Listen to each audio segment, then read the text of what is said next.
नवीन वर्षाला झालेली आहे सुरुवात, पण आम्ही देवदर्शनला कुठे गेलोच नाही. म्हणून म्हटलं चला आज ना मुलांना सुट्टी आहे, त्यामुळे देवदर्शन करून येऊ.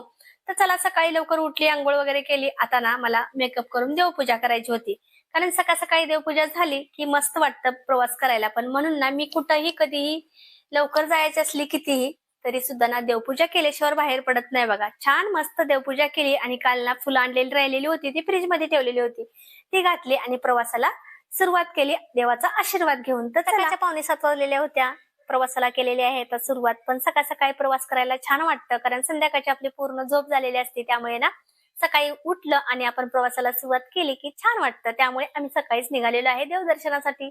तर आम्ही कुठल्या देवदर्शनासाठी चाललेलो आहे, पनवेल जवळ नारळ गाव आहे. त्या गावामध्ये ना खूप सुंदर अशी 5 मंदिरं आहेत. त्याच देवाचं दर्शन करण्यासाठी नवीन वर्षावरती निघालेलो आम्ही पोहोचलेलो आहे नारळमध्ये. तर हे बघा पहिलंच मंदिर आहे श्री साईबाबा मंदिर. चला साईबाबांचं छान सकाळ सकाळी दर्शन घेऊ आणि त्यानंतर 2 नंबरच्या मंदिरामध्ये जायचं आपल्याला, श्री मयुरेश्वर गणेश मंदिर मध्ये, म्हणजेच गणपतीच्या मंदिरामध्ये.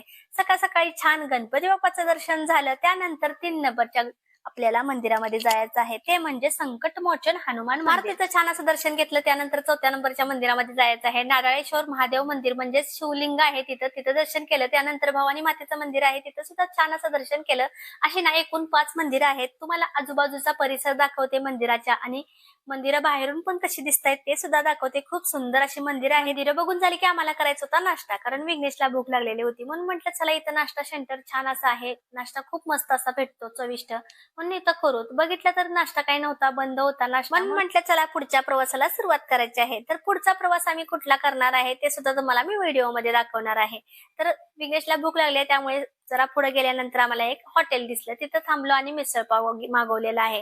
तर आम्हाला अगोदर मागवला, तर विघ्नेश मागे राहिलेला होता, कारण त्याची स्पेशल थाळी होती. त्यामुळे आम्ही चहा घेतला, मिसळ खाल्ली. त्यानंतर निघालेलो आहे पुढच्या प्रवासाला, म्हणजे स्वामी समर्थांचं दर्शन करण्यासाठी पळसदरीला. आम्ही पोहोचलेलो आहे पळसदरीला, गाडी पार्किंगला लावली. त्यानंतर तुम्हाला मठ दाखवते, चला आतमध्ये.